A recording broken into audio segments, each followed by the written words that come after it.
All around the world, people are struggling with the effects of COVID-19 on their lives. Plans have been canceled and you've hunkered in your home. You wonder if any outside interaction will make you sick. You struggle to stay home, not being able to get out and do what you really want. All of this is very hard, and that's the point I'm trying to make.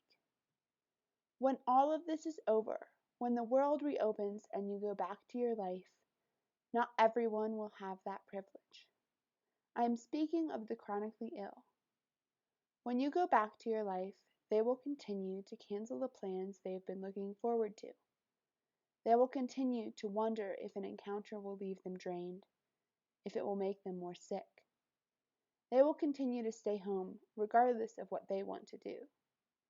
They will continue to live like this long after the COVID-19 threat has passed, because they lived like this long before. I tell you this for a very important reason: compassion. Because of this experience, you now have a small understanding of how the chronically ill live. You now have the ability to empathize in a way you couldn't before.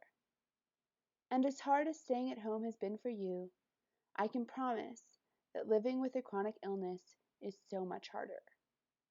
The isolation, the canceling plans, the social distancing, it is all only a part of life with chronic illness. Imagine that while you are dealing with the disappointment of events missed and the struggles of staying at home, you are in incredible amounts of pain. Imagine that you are having multiple seizures every day.